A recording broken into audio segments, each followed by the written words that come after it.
আজকে আরও একটি ক্লাসে সবাইকে স্বাগতম। অতীতে কোনো কিছু অবশ্যই করা হয়েছিল, যেমন আমি অবশ্যই বই লিখেছিলাম, আমি অবশ্যই ভাত রান্না করেছিলাম, সে অবশ্যই ফুটবল খেলেছিল। এই জাতীয় সেন্টেন্স কিভাবে তৈরি করতে হয় সেই স্ট্রাকচারটি আজকে আমরা শিখব। মাস্ট হ্যাভ অর্থাৎ অবশ্যই করা হয়েছিল। অতীতে অবশ্যই কোনো কিছু করা হয়েছিল অর্থে মাস্ট হ্যাভ ব্যবহৃত হয়। এর স্ট্রাকচারটি আমরা দেখি। প্রথমে সাবজেক্ট, দেন মাস্ট হ্যাভ, দেন ভার্বের V3 বা ভার্বের পাস্ট পার্টিসিপল ফর্ম।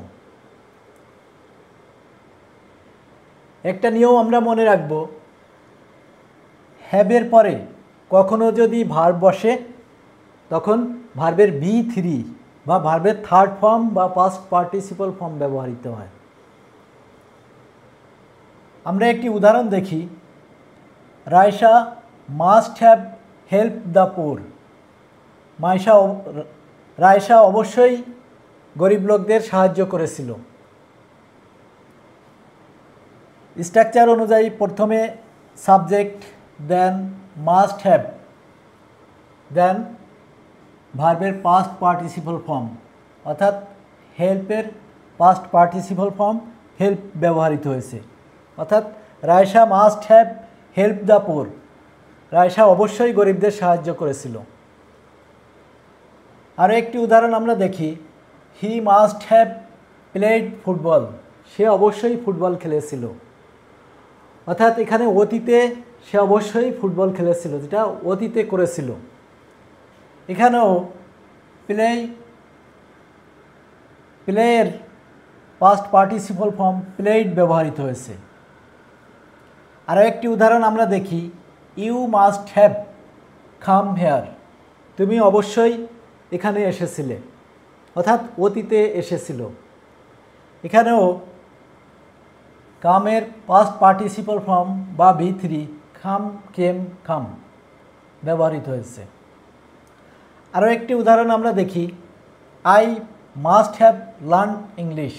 আমি অবশ্যই ইংরেজি শিখেছিলাম। এখানেও লার্ন এর পাস্ট পার্টিসিপল ফর্ম লার্ন ব্যবহৃত হয়েছে। হি মাস্ট হ্যাভ বট আ কার। সে অবশ্যই একটি গাড়ি ক্রয় করেছিল। এখানেও বাই এর থার্ড ফর্ম বা পাস্ট পার্টিসিপল ফর্ম বট ব্যবহৃত হয়েছে। আরও একটি উদাহরণ আমরা দেখি।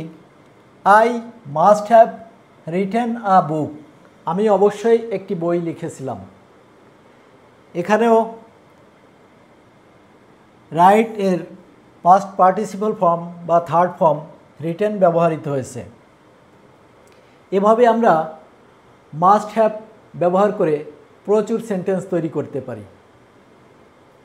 এখন আপনারা বলবেন, সে অবশ্যই ভাত রান্না করেছিল, এর ইংরেজি কী হবে?